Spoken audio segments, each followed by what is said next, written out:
Oh, maksudnya anak yang bersih tadi Iya. sama masyarakat gratis sana mau jadikan tumbal gitu. Tumbal biar setelah 25 meter dari pinggir danau tiba-tiba mesin mati total. Tuh, nggak bisa langsung.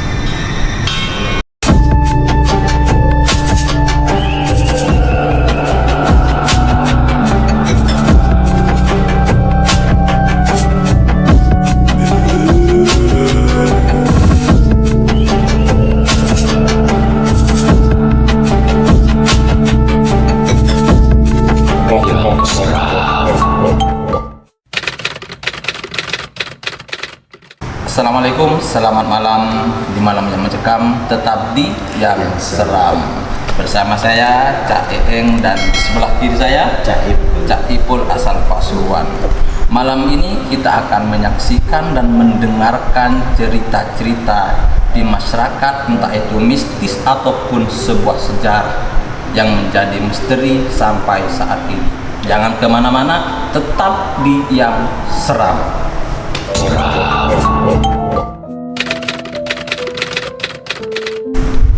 Kembali di yang seram. Oke Cak Ipul, sekarang punya cerita apa yang akan membuat pemirsa-pemirsa sahabat seram menjadi ngeri dan bulunya bisa berdiri? Kali ini bahas danau. Danau. Ya. Ini ada di sebelah dekat rumah juga.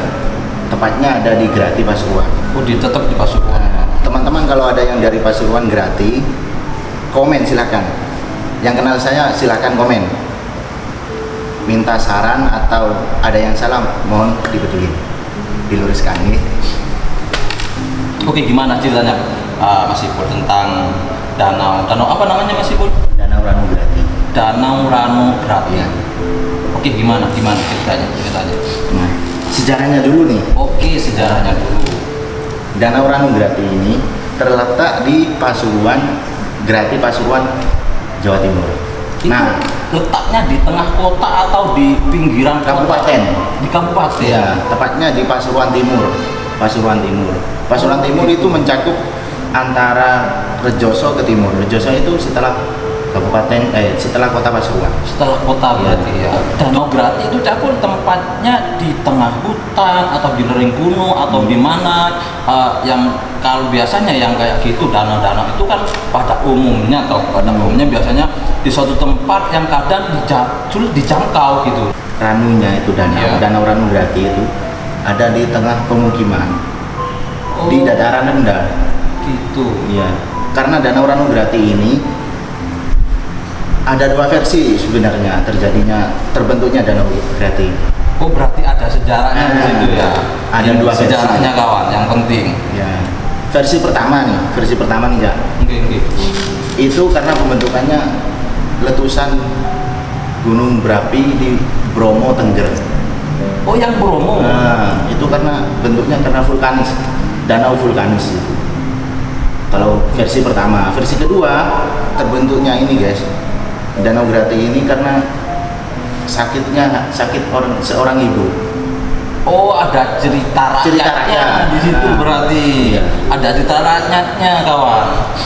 Oke Cak Ipul, untuk sejarahnya apa aja sih? Katanya terbentuknya Danau Grati itu yang pertama versinya dari letusan gunung berapi, Bromo, dan dari Tengger, akhirnya dari danau. Yang kedua katanya cerita rakyatnya tadi adalah satu cerita yang mana seorang ibu yang sakit hati. Lah, sakit hatinya gimana? Kan ada maling kundang sakit hati jadi batu maling kundang gitu kan sahabat. Ini gini ya. Dulu waktu zaman kerajaan Mataram. Oh, Mataram berarti. Mataram kuno. Nggih, Mataram. Ada seorang ibu yang pindah ke pemukiman Danau Grati sebelum jadi danau. Dulu. Desanya kalau saya lupa desanya. Nah, itu punya anak, nikah sama orang sana, orang daerah Ranu Grati itu. Oh, anaknya ibu ini nikah sama? Bukan, ibunya ini nikah. Iya, nikah sama orang pribumi sana. Kemudian punya anak. Oke. Dan anaknya ini maaf nih, Nggih, maaf. cacat. Oh, cacat. Cacatnya ini berupa ini bersisik sama kayak ular lah. Istilahnya bukan cacat ya. Kalau dulu mungkin Iya. ada sebuah pantangan yang dilakukan seorang ibu ataupun bapak sehingga mempunyai anak seperti itu, bisa jadi kutukan atau gitu kan. Kita tanya dulu kan gitu. Lebih tepatnya kutukan. Gitu. Iya. Terus. Mirip seekor ular bersisik sama punya ekor si bayi itu tadi. Setelah gede, anak ini sakti mandraguna. Mempunyai kelebihan kesaktian. Kalau mempunyai kesaktian. Orang sana itu kan kehidupannya bertani, mencari ikan, nelayan. Makmur udah, desa itu makmur. Nah, suatu ketika desa itu dilanda panceklik. Paceklik maksudnya. Panceklik. Oh, berarti kayak kekeringan gitu ya. Wabah atau bisa jadi kan gitu. Nah, orang-orang sana itu jangan percayanya kan karena tadi si anaknya ibu ini kan sakti. Orang sana itu percayanya ini bisa jadi tumbal anak ini. Oh, maksudnya anak yang bersisik tadi sama masyarakat gratis sana mau jadikan tumbal gitu. Biar ngilangin panceklik Untuk itu tadi. menghilangkan wabah atau penyakit gitu. Oh. Nah, dia akhirnya diburu sama warga sana, dibunuh. Anak tadi dibunuh. Nah, setelah mendengar cerita anaknya kalau dibunuh, ya ibunya pasti sakit hati lah. Oh, jadi anaknya ini dibunuh, kemudian ibunya itu marah sama masyarakat sana gitu. Berarti bukan ibu ini bukan marah sama anaknya gitu kan? Iya. Anak ini dibunuh sama masyarakat dan kedengarannya beritanya ini kedengaran sama si ibu, si ibunya anak ini. Gitu. Karena marah, ibunya ini langsung ke acaranya pas inilah kalau habis pesta bawa 1 lidi. Oh, ibunya ini bawa 1 lidi. Itu bilang ke masyarakat, siapa yang bisa, kurang lebihnya beginilah, siapa yang bisa mencabut lidi ini,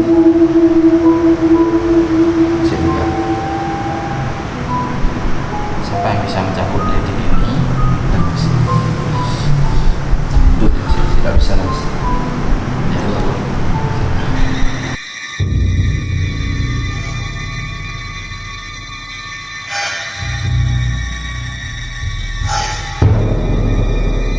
Oke, sahabat seram, kembali lagi sama kita di malam yang mencekam, tetap di yang seram.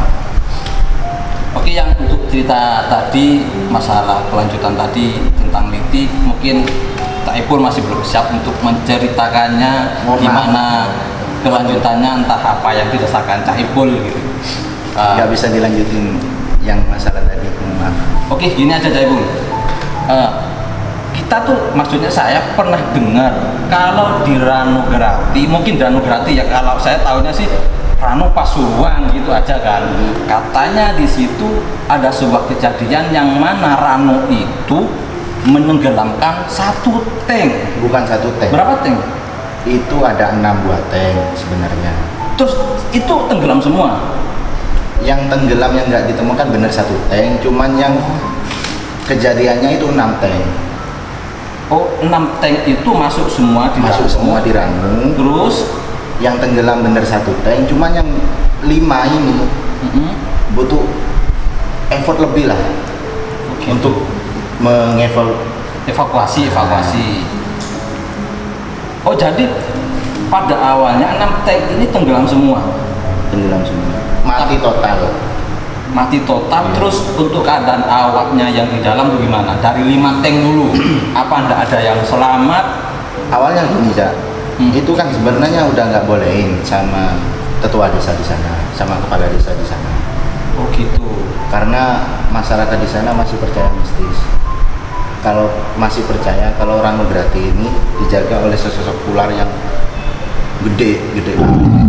Kawan. Dan ular tersebut sering dinamakan Nogo Baru Kelinting.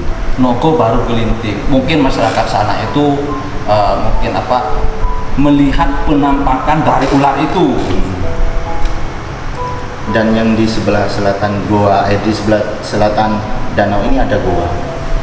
Oh, Biasanya di tempat ini nih ngambil pusaka atau orang bertapa minta pesugihan atau gimana. Nah itu kawan, itu yang di sebelah selatan ini, selatan danau. Selatannya danau, di situ ada gua. Kalau sahabat-sahabat yang kepengen mungkin yang pengen pusaka atau kesaktian bisa nih hubungi Cak Ipul. Tanya di mana tempatnya, di mana tempatnya. Ataupun dari sahabat-sahabat yang seram ataupun sahabat-sahabat konten yang lain juga yang pengen uji nyali, monggo silakan hubungi Cak Ipul. Bisa masuk ke dalam guanya mungkin Cak Ipul ya. Waduh, kalau masuknya sulit mas. Oh. Karena ini goa itu beneran kelihatan. Cuman kalau orang biasa buntu yang digali. Oh kelihatan gua. Kelihatan kalau goa. Kita masuk buntu kalau orang biasa. Kalau ada kelebihan kayak orang pinter lah istilahnya. Oke. Di sana itu malah menjadi sarangnya itu Nogo Baru Kelinting. Oh, sarang Nogo Baru Kelinting. Jadi sahabat seram, kalau jenengan tidak mempunyai kekuatan mistis, jangan coba-coba masuk dalam gua. Hilang dimakan. Apa Cak Ipul? Nogo Baru Kelinting. Nogo Baru Kelinting.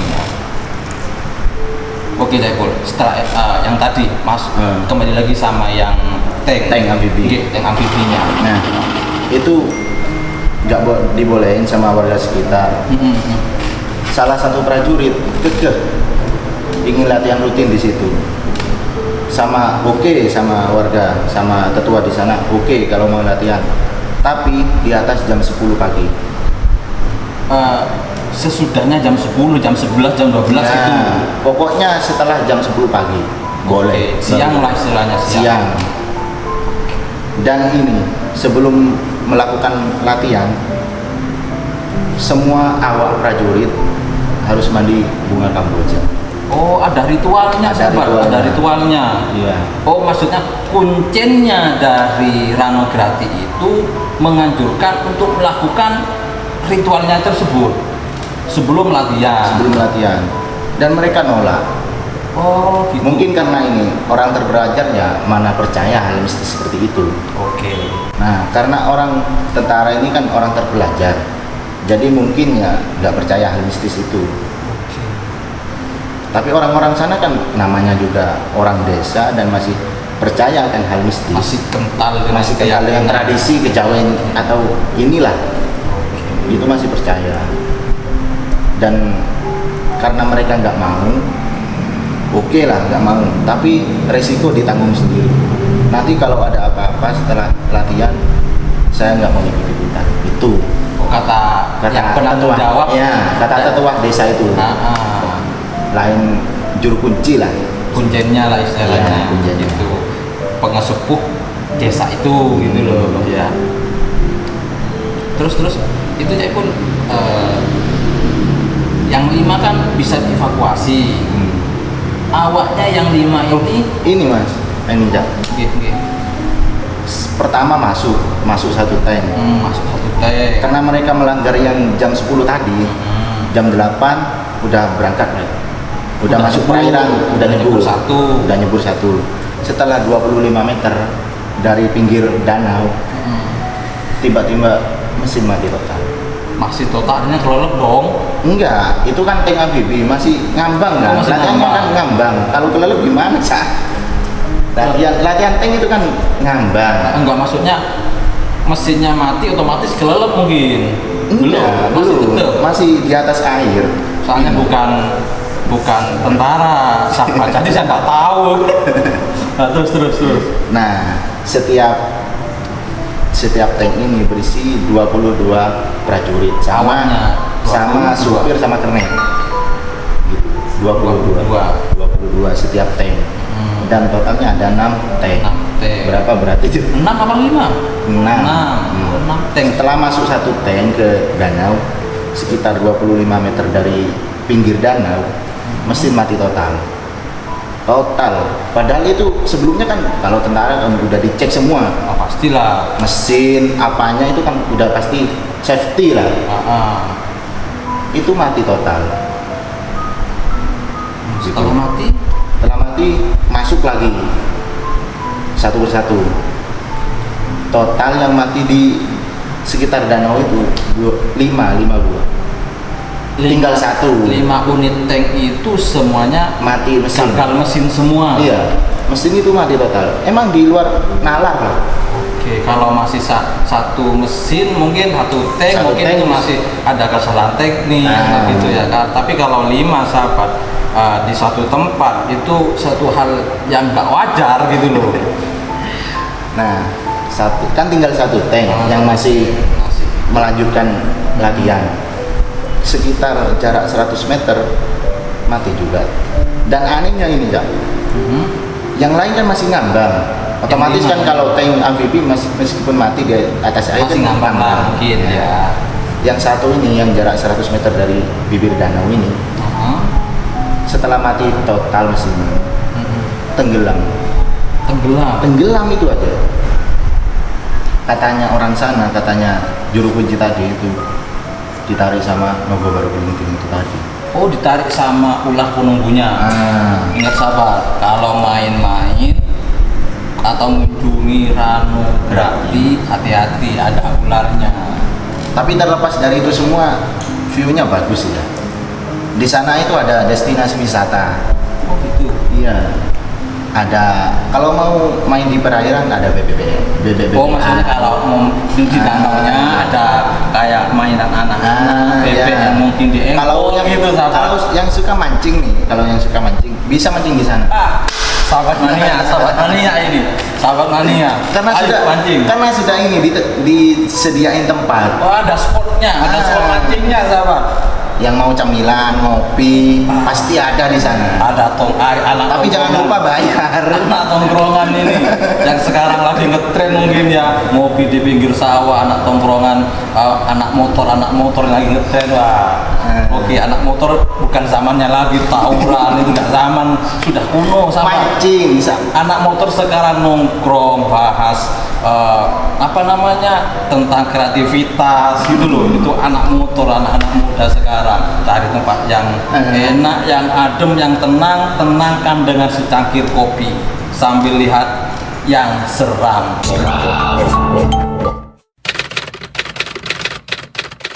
Oke, terus Saiful, gimana?